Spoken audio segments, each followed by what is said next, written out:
ଯୀଶୁଙ୍କର ଆଉ ଗୋଟେ ପରିଚୟ ଆମେ ଦେଖିବାକୁ ପାଉ, ତାହା ହେଉଛି ଅଦ୍ୱିତୀୟ ପୁତ୍ର। ଆମର ଯଦି ଯୋହନ 1 ପର୍ବ 14 ପଦରେ ଦେଖୁ, ତେବେ ସେଠି ଲେଖାଯାଉଛି, ସେଠି ଏହି ପ୍ରକାର ଭାବରେ ଲେଖାଯାଏ,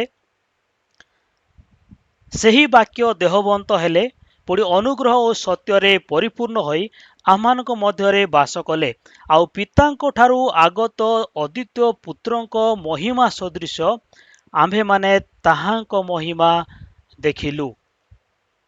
এই ବିଷୟକୁ ଆମେ ଯେତେବେଳେ ପଢୁଛୁ ଆମେ ଜାଣୁଛୁ ଯେ ପିତାଙ୍କ ଠାରୁ ଆଗତ ଅଦ୍ୱିତୀୟ ପୁତ୍ରଙ୍କ ମହିମା ସଦୃଶ। এই ଅଦ୍ୱିତୀୟ ପୁତ୍ର କଣ ତାହା ଆଜି ଆମେ ବୁଝିବା ପାଇଁ ଚେଷ୍ଟା କରିବା। ଏ ଅଦ୍ୱିତୀୟ ପୁତ୍ର କଣ ତାହା ଆଜି ଆମେ ଚିନ୍ତା କରିବା ଯେ ଅଦ୍ୱିତୀୟ ପୁତ୍ର କହିଲେ କଣ। ଅନେକ ସମୟରେ ଆମେ এই ବିଷୟର ଭୁଲ ଧାରଣା ସବୁ ଆମ ପାଖରେ ଥାଏ। ତେବେ সেই ବିଷୟ ଦେଖିବା। ତେବେ এই ବିଷୟ ତାପରେ ଲେଖାଯାଉଛି 18 ପଦ ଯଦି ଆମେ ଦେଖିବୁ, সেই ଯୋହନ ସେଠି ମଧ୍ୟ ଅଦ୍ୱିତୀୟ ପୁତ୍ର ପ୍ରକାଶ କଲେ ପିତାଙ୍କୁ ବୋଲି ଲେଖାଯାଉଛି। ତାପରେ ଆମେ ଯଦି ପଢି ଆସିବୁ ଯୋହନ 3 ପର୍ବ 16 ପଦ, ମୁଁ এই ପଦକୁ ସ୍କ୍ରିନରେ ଏଥିପାଇଁ ରଖିଛି ଯେହେତୁ এই ପଦ ଅତି ପରିଚିତ ଅଟେ। ସମସ୍ତେ ଯେଉଁମାନେ ଯୀଶୁଙ୍କୁ ବିଶ୍ୱାସ କରନ୍ତି ସେମାନେ ମଧ୍ୟ ଜାଣନ୍ତି, ଯେଉଁମାନେ ଯୀଶୁଙ୍କୁ ବିଶ୍ୱାସ କରୁନାହାନ୍ତି ସେମାନେ ମଧ୍ୟ এই ପଦକୁ ଜାଣିଥାନ୍ତି। ତ ଏଠି এই ପ୍ରକାର ଲେଖାଯାଏ, କାରଣ ଈଶ୍ୱର ଜଗତକୁ ଏଡ଼େ ପ୍ରେମ କଲେ ଯେ ସେ ଆପଣା ଅଦ୍ୱିତୀୟ ପୁତ୍ରଙ୍କୁ ଦାନ କଲେ। ତେବେ এই କେତୋଟି ପଦ ପଢିବା ଦ୍ୱାରା ଆମେ ସ୍ପଷ୍ଟ ଭାବରେ ଜାଣିପାରୁଛୁ ଯେ ଯୀଶୁ ଖ୍ରୀଷ୍ଟ ଅଦ୍ୱିତୀୟ ପୁତ୍ର ଅଟନ୍ତି, ଆଉ ଈଶ୍ୱର ସେ ଅଦ୍ୱିତୀୟ ପୁତ୍ରଙ୍କୁ ଦାନ କଲେ, ଆଉ ଯେ କେହି এই ଅଦ୍ୱିତୀୟ ପୁତ୍ରଙ୍କ ଠାରେ ବିଶ୍ୱାସ କରେ ସେ ଅନନ୍ତ ଜୀବନ ପ୍ରାପ୍ତ ହୁଏ। এইটা ହେଉଛି ମନେ ରଖିବା ବିଷୟ। ଅଦ୍ୱିତୀୟ ପୁତ୍ରଙ୍କ ଠାରେ ବିଶ୍ୱାସ କଲେ ଆମେ ଅନନ୍ତ ଜୀବନ ପ୍ରାପ୍ତ ହେବୁ।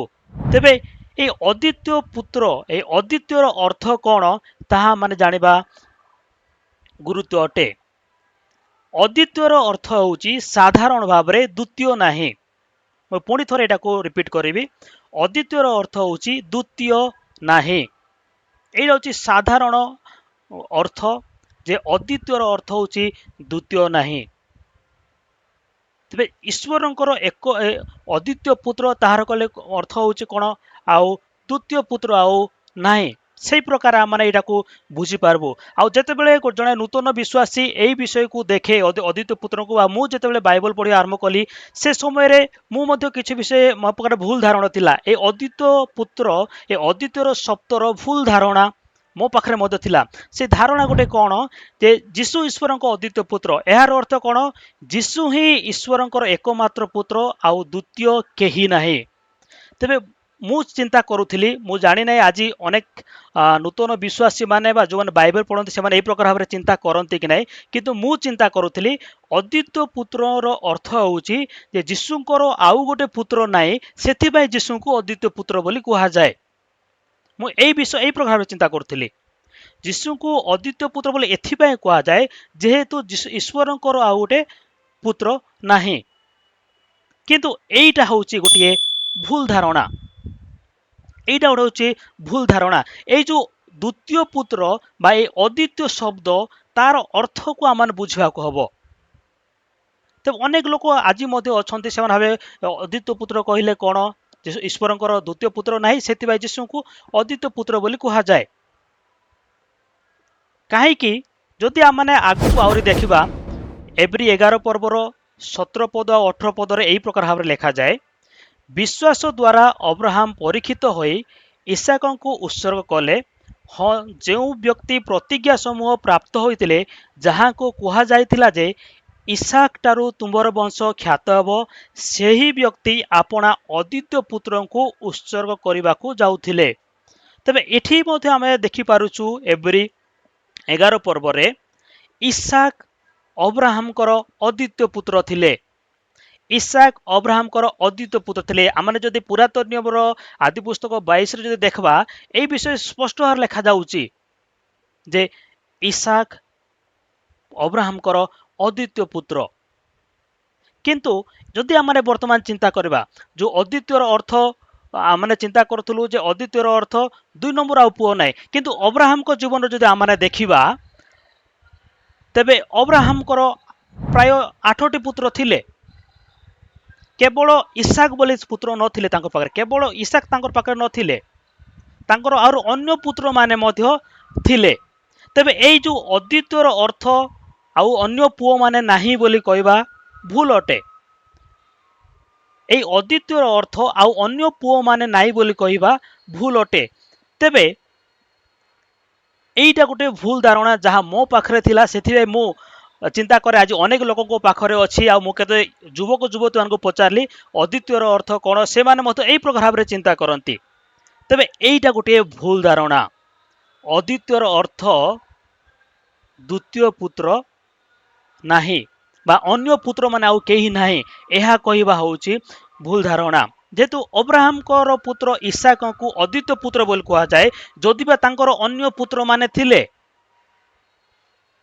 तेबे सेथिपाई मु एई जो अर्थ मु भूल बोली चिंता करे। तेबे आउ गोटे विषय देखिबा जहा कि आउ गोटे भूल धारणा, ए विषय बहुत गुरुत्वपूर्ण विषय अटे जे एई पद को अनेक लोक देखांती। जोहन 3 पर्वर 16 पद एट लिखा जाउछे इंग्लिश रे, for God soul of the world that he gave his only begotten son. ए जो शब्द अछि बिगेटन सन, आकु ओडिया रे अद्वितीय पुत्र बोली कहा जाए। इंग्लिश रे एनकेजेवी वर्जन रे बिगेटन सन बोली कहा जाए, ओडिया रे अद्वितीय पुत्र बोली एडा को कहा जाए। तेबे जेतेबेले माने ए बिगोटेन शब्द को देखू, बिगोटेन शब्द बिगेट एई शब्द रु आसी अछि। बिगोटेन शब्द बिगेट एई शब्द रु आसी अछि। आउ एई शब्द रो अर्थ कोन आ माने एठी देखि पारुथि स्क्रीन लेखा जाईची, specially of a man bring a child into existence by process of reproduction. Beget रो अर्थ कोन एठी लेखा जाईची जे जणे लोक से पुत्र को जन्म दे केमती by the process of production बोली कहा जाउची। तार अर्थ कौन ओडिया जदि कहबा, पुरुष और स्त्री रो सहवास द्वारा होइथिबा पुत्र को बिगोटेन सन बोली कहा जाए। तबे ए बिगोटेन सन काहे कि कहा जाए, आमे जदि देखिबा 300 शताब्दी 400 शताब्दी ए भितरे ए बिउटे बहुत बड़ डिबेट रो विषय अटे, अनेक विवादर विषय अटे। किंतु आमाने जेतेबेले डिक्शनरी देखुचु, बिगेट रो शब्द पुरुष और स्त्री रो सहवास द्वारा होइथिबा पुत्र को बिगोटेन सन बोली कहा जाए। किंतु एइटा भी गोटे भूल धारणा अटे, एइटा भी गोटे भूल धारणा अटे। जेहेतु यीशु ख्रीष्ट पुरुष और स्त्री रो सहवास द्वारा से जन्म होई नाहांती, पुरुष और स्त्री रो सहवास द्वारा से जन्म होई नाहांती। सेतिपय ए विषय कौन अटे, भूल अटे। आमान को जानी रखा पड़। आउ एई प्रकार भूल धारणा बा एई प्रकार दाबी नहीं प्रायतः मुसलमान भाई भौणी माने आमान को कही थांती जे यीशु ख्रीष्ट जड़े मनुष्य आउ जे गोटे महान भाववादी बोली से माने कहती। यीशु ईश्वर नुहंती किंतु गोटे महान भाववादी। जेहेतु इंग्लिश बाइबल रे लिखा जाउची एनकेजेबी, जहाँ का कोई जो एनकेजेबी वर्जन को प्राय लोक ग्रहण करती, सेठी लिखा जाउची यीशु को बिगोटेन सन। आउ बिगेट रो अर्थ होउची पुरुष और स्त्री रो सहवास द्वारा होइथिबा पुत्र को बिगोटेन सन बोली कहा जाए। तेबे यीशु ख्रीष्ट सहवास द्वारा जन्म ग्रहण करिसंती, सेथिपय से ईश्वर नुहंती, से जणे भाववादी। एई विषय मुसलमान माने दाबी करी यीशु को ईश्वर नुहंती बोली के से माने कहितांती बा यीशु को से माने ईश्वर बोली से माने ग्रहण करंती नाही, किंतु यीशु को गोटिए महान भाववादी बोली से माने ग्रहण करंती। तबे एई विषय आमान को जानी थिबा दरकार। जेतेबेले आमान अन्य मान को सुसमाचार कहूछु, से माने एई विषय नै कि आमान पाख को आसी पारंती जे आपण मान को बाइबल रे लिखा जाईची बिगेटन सन बोली कि बिगेट रो अर्थ पुरुष और स्त्री रो सहवास द्वारा होइथिबा पुत्र को बिगेटन सन बोली कहा जाए। तेबे बाइबल भूल अटे। से माने एई प्रकार दाबी करि पारंती जेतेबेले आमाने सेमान को सुसमाचार कहूछु बा जेतेबेले सेमान को निकट आमाने प्रमाण देउछु जे यीशु ईश्वर बोली। से माने एई विषय कहि कि सेमान आमान को दाबी करिबे जे यीशु गोटे साधारण मनुष्य। किंतु जदि आमाने ए बिगोटेन शब्द बा अद्वितीयर अर्थ ताकू जदि आम ग्रीक भाषा देखा आम जानू नूतन नियम ग्रीक भाषा लिखा जाइए। जदि आम संपूर्ण बाइबल को देखू तीनोटी भाषा लिखा जाइए। गोटे भाषा हूँ हिब्रू आउ गोटे भाषा हूँ अरामिक जोटा कि दानियल पुस्तक केतो भाग से अरामिक विषय अरामिक भाषा लिखा जाइए। आउ नूतन नियम ग्रीक भाषा लिखा जाउची। इठी जो आम ग्रीक भाषा देखुचु मु येलो कलर हाइलाइट करिछि सेटा होउची जो बिगोटेन शब्द तार होउची ग्रीक शब्द सेटा। एई शब्द को जदि आम भल भाव देखा आकु कह जाए मोनोगिनिज। बिगोटेन को ग्रीक भाषा रे मोनोगिनिज बोली कह जाए। मु गोटे स्क्रीनशॉट रखी जहाँ हाइलाइट मध्य करिछि जे सेई शब्द को इंग्लिश रे ओनली बिगोटेन बोली कह जाए आउ हिब्रू रे मोनोगिनिज बोली कह जाए। आउ जतबेला माने ग्रीक डिक्शनरी आम देखू सेठी लिखा जाउची मोनोगिनिज रो अर्थ होउची only one of its kind किंबा यूनिक। से डिक्शनरी लिखा जाउची मोनोगिनिज रो अर्थ होउची only one of its kind माने गोटे एक प्रकार माने जणे व्यक्ति ही एक प्रकार ही तांकर परियार अन्य किए नाही माने एटा को क्वालिटी माने गुणात्मक विषयटा कहा जाउची। क्वालिटी विषय क्वालिटेटिव कहा जाउची क्वांटिटी विषय कहा जाउ नाही जे एक मात्र only one of its kind बा यूनिक बा सबुठारु भिन्न यूनिक मोनोगिनिज रो अर्थ होउची सेटा। तेबे जदि एबे हमने चिंता करिबा ईसाक को कहा जाइतिला अद्वितीय पुत्र तेबे ताकू काहे कि अद्वितीय पुत्र बोली कहा गला काहे कि तांको ईसाक को यूनिक बोली कहा गला। जदि हमने देखिबा गालातियो 4 पर्व 28 पद लिखा जाए जे तुम्हे माने ईसाक परी प्रतिज्ञार संतान। ईसाक जणे ही संतान जे कि प्रतिज्ञार संतान थिले सेथिपाई तांकु अद्वितीय पुत्र बोली कहा जाए। अब्राहमकर अन्यान्य संतान माने थिले ईसाक पूर्वरु इस्माइल जन्म ग्रहण करथिले किंतु ईसाक जेहेतु से प्रतिज्ञार संतान थिले से गोटे यूनिक थिले बा से गोटे वन ऑफ इट्स काइंड थिले गोटे प्रकार लोक थिले तांको परि आउ के प्रतिज्ञार संतान नथिले सेथिपाई तांकु अद्वितीय पुत्र बोली कहा जाइछि। एठी पाउल जेतेबेले स्वाधीन स्त्री रो पुत्र आउ दासीर पुत्र विषय जेतेबेले बुझाउछन्ती गालातियो 4 पर्व रे सेठी कहउछन्ती जे हे भाई माने तुम्हे माने ईसाक परी प्रतिज्ञार संतान। तबे ईसाक प्रतिज्ञार संतान थिले। आउ जदि आमे तांकर जन्म विषय देखबा आदि पुस्तक 17 पर्व 19 पद लिखा जाए परमेश्वर कहले तुम्हर भाज्या सारा तुम्ह निमंते निश्चय पुत्र प्रसव करिबो पुणी तुम्हे ताहार नाम ईसाक रखिबो पुणी आम्भे ताहा सहित आपणा नियम स्थिर करिबा। से होची नियमर संतान थिले ताहा ताहार भविष्यत वंश पक्षरे चिरस्थायी नियम हबो। तापर आमे देखुचु आदि पुस्तक 18 पर्व 10 पदरे तौ से कहिले एही ऋतु पुनर्बार उपस्थित हेबा समय रे आम्भे अवश्य फेरी आसीबा देख से समय को तुम भार्या सारार कोଳରେ गोटे पुत्र थिबो। एही कथा सारा तंबू द्वार रे तांको पछे थाई सुनिला। सारा मते एही कथा को सुनिथिले जेतेबेले परमेश्वर कहिले कि आसंता ऋतु रे जेतेबेले अवस्थब से उपस्थित हेबो से समय रे सारार कोଳରେ गोटे पुत्र थिबो बा अब्राहमकर जन्म हेइथिबो से विषय देले कहा गला सारा मते सेटा सुनिले। आउ तापर आमे जेला आदि पुस्तक 21 को पढुचु सेठी लेखा जाउचु सदा प्रभु आपणा वाक्य अनुसारे सारार तत्त्वावधान कले पुणी सदा प्रभु जहा कहिथिले सारा प्रति ताहा हेला। आउ परमेश्वरंकर निरूपित समय रे पुत्र प्रसव कले। आउ तांकर नाम पुत्रर नाम ईसाक तार अर्थ हास्य रखिले। आउ सारा कहले परमेश्वर मते हसाइले एहा सुनी समस्ते मो सहित हसिबे। तेबे एई प्रकार भाव में ईसाकंकर जन्म हेइथिला से जने प्रतिज्ञार संतान तांकु सेथिपाई अद्वितीय पुत्र बोली कहा जाए। आमने जे प्रकार देखिलु अद्वितीयर अर्थ होची यूनिक तो यही प्रकार ईसाक जड़े यूनिक थिले। तो बर्तमान आम देखा जीशु ख्रीष्ट को कहीं अद्वितीय पुत्र बोली कहा जाए। जीशु ख्रीष्ट को कहीं अद्वितीय पुत्र बोली कहा जाए जो आम बाइबल को देखू अनेक विषय आम पाइपर किंतु केतोटी विषय आम केवल देखा जेहेतु जो आम देखुचु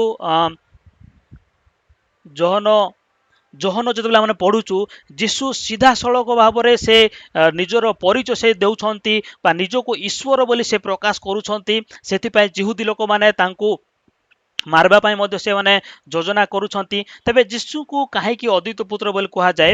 ଯଦି ଆମେ ଦେଖିବା ଏଠି ଲେଖାଯାଉଛି, ଏ ପଦ ଆମେ ପଢିଛୁ, ଅଦ୍ୱିତୀୟ ପୁତ୍ରଙ୍କ ମହିମା ସଦୃଶ ଆମ୍ଭେମାନେ ତାହାଙ୍କ ମହିମା ଦେଖିଲୁ। ଯୋହନ 1:14 ଲେଖିଲେ, ମାନେ ଅଦ୍ୱିତୀୟ ପୁତ୍ରଙ୍କ ପାଖରେ କଣ ଅଛି? ମହିମା ଅଛି। ଆଉ ଯଦି ଆମେ ସେଇ ଯୋହନ 17:24 ଲେଖାଯାଉଛି, ତେବେ ଯୀଶୁ କହୁଛନ୍ତି, ହେ ପିତା, ତୁମ୍ଭେ ମୋତେ ଯେଉଁମାନଙ୍କୁ ଦେଇଅଛ, ମୁଁ ଯେଉଁଠାରେ ଥାଏ ସେମାନେ ମଧ୍ୟ ଯେପରି ସେଠାରେ ମୋହ ସହିତ ରହିବେ, ଓ ଜଗତର ପତନ ପୂର୍ବେ ତୁମ୍ଭେ ମୋତେ ପ୍ରେମ କରିଥିବାରୁ ମୋତେ ଯେଉଁ ମହିମା ଦେଇଅଛ, ମୋହର ସେହି ମହିମା ସେମାନେ ଯେପରି ଦେଖିବେ, ଏହା ମୋହର ଇଚ୍ଛା। ପିତା ପୁତ୍ରଙ୍କୁ ଜଗତର ସୃଷ୍ଟି ପୂର୍ବରେ କଣ ଦେଇଥିଲେ? ମହିମା ଦେଇଥିଲେ। ଆଉ ସେ ମହିମା ଦେଇଥିବାରୁ ଯୀଶୁ ଯେତେବେଳେ ଜନ୍ମ ହେଲେ, ଯୀଶୁ ଯେତେବେଳେ ଦେହବନ୍ତ ହେଲେ, ଆଉ ଲୋକମାନେ ବା ଶିଷ୍ୟମାନେ ଅଦ୍ୱିତୀୟ ପୁତ୍ରଙ୍କ ମହିମା ଦେଖିଲେ। ଆଉ ଏଇ ମହିମା ପିତା ଆଉ କାହାକୁ ଦେଇନାହାନ୍ତି। ଯଦିବା ସେ ଆଦମକୁ ସେ କହିଲେ ପୁତ୍ର ବୋଲି, ଦେଲେ ନାହିଁ। ଦୂତମାନଙ୍କୁ କହିଲେ, କିନ୍ତୁ ଦେଲେ ନାହିଁ। କିନ୍ତୁ ଯୀଶୁ ଖ୍ରୀଷ୍ଟ ଜଣେ ଏଇ ପ୍ରକାର ପୁତ୍ର ଥିଲେ ଯାହାଙ୍କୁ ଅଦ୍ୱିତୀୟ ବୋଲି କୁହାଯାଏ। ତାଙ୍କୁ ସେ କଣ ଦେଇଛନ୍ତି? ମହିମା ଦେଇଛନ୍ତି। ଆଉ ଗୋଟେ ପଦରେ ଆମେ ଯେ ପ୍ରକାର ଦେଖୁ, ଯୋହନ 1:18, 180 ହେଇଯାଇଛି, ଏଇଟା ହଉଛି 18 ପଦ। କେହି କେବେ ଈଶ୍ୱରଙ୍କୁ ଦେଖି ନାହିଁ, ପିତାଙ୍କ କୋଳସ୍ଥିତ ଅଦ୍ୱିତୀୟ ପୁତ୍ର ତାହାଙ୍କୁ ପ୍ରକାଶ କଲେ। ଆଉ ସେଇ ଯୋହନ ପୁସ୍ତକରେ ଲେଖାଯାଏ, ଯୀଶୁ ତାଙ୍କୁ କହିଲେ, ଫିଲିପ, ଏତେ କାଳ ମୁଁ ତୁମମାନଙ୍କ ସାଙ୍ଗରେ ଅଛି, ଆଉ ତୁମ୍ଭେ କଣ ମୋତେ ଜାଣିଲ ନାହିଁ? ଯେ ମୋତେ ଦର୍ଶନ କରିଅଛି ସେ ପିତାଙ୍କୁ ଦର୍ଶନ କରିଅଛି। ଦେଖନ୍ତୁ କୋଉ ପ୍ରକାର ଭାବରେ ଯୀଶୁ ଖ୍ରୀଷ୍ଟ ପିତାଙ୍କୁ ପ୍ରକାଶ କରୁଅଛନ୍ତି।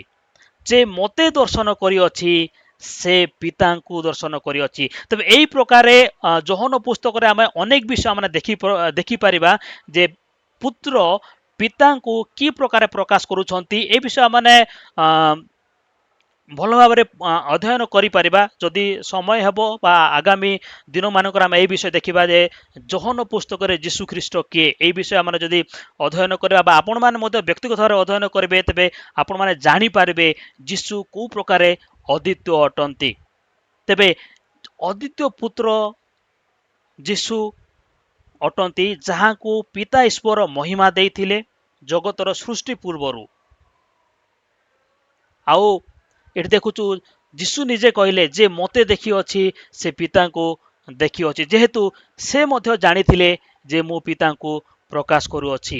ତେବେ ମୋର ପ୍ରିୟ ଭାଇ ଭଉଣୀ ମାନେ, ଆଜି ଆମେ ମନେ ରଖିବା ଯୀଶୁଙ୍କୁ କାହିଁକି ଅଦ୍ୱିତୀୟ ପୁତ୍ର କୁହାଯାଏ। ଅଦ୍ୱିତୀୟର ଅର୍ଥ, ଯାହା ମୁସଲମାନ ଭାଇମାନେ ଚିନ୍ତା କରନ୍ତି ଯେ ପୁରୁଷ ଓ ସ୍ତ୍ରୀର ସହବାସ ଦ୍ୱାରା ହୋଇଥିବା ପୁତ୍ରକୁ ଅଦ୍ୱିତୀୟ ପୁତ୍ର ବୋଲି କୁହାଯାଏ, ତାହା ନୁହେଁ। ଅଦ୍ୱିତୀୟ ପୁତ୍ର ହେଉଛି ଗୋଟେ ୟୁନିକ୍ ପୁତ୍ର, ଗୋଟେ ସ୍ୱତନ୍ତ୍ର ବୋଲି ଆମେ କହିପାରିବା, ବା ଗୋଟିଏ ଏକ ପ୍ରକାରର ପୁତ୍ର ଯିଏକି ସବୁଠାରୁ ଭିନ୍ନ ଅଟେ। ସେଥିପାଇଁ ଯୀଶୁଙ୍କୁ ଅଦ୍ୱିତୀୟ ପୁତ୍ର ବୋଲି କୁହାଯାଏ। ତେବେ ଏହା ଆମେ ଜାଣିବା ଅତି ଜରୁରୀ ଅଟେ। ଯୀଶୁ ଅଦ୍ୱିତୀୟ ପୁତ୍ର, ଯାହାଙ୍କୁ ପିତା ଈଶ୍ୱର ମହିମା ଦେଇଛନ୍ତି ଜଗତ ପତନ ପୂର୍ବେ, ଆଉ ଯେଉଁ ପୁତ୍ର କି ପିତାଙ୍କୁ ପ୍ରକାଶ କରୁଛନ୍ତି। ଯେହେତୁ ସ୍ପଷ୍ଟ ଭାବରେ ଲେଖାଯାଇଛି ବାଇବଲରେ, କେହି କେବେ ଈଶ୍ୱରଙ୍କୁ ଦେଖି ନାହିଁ, କେବଳ ପିତାଙ୍କ କୋଳସ୍ଥିତ ଅଦ୍ୱିତୀୟ ପୁତ୍ର ତାହାଙ୍କୁ ପ୍ରକାଶ କଲେ। ତେବେ ଯୀଶୁ ଖ୍ରୀଷ୍ଟ ଅଦ୍ୱିତୀୟ ପୁତ୍ର, ଏହା ମାନେ ଜାଣି ରଖିବା।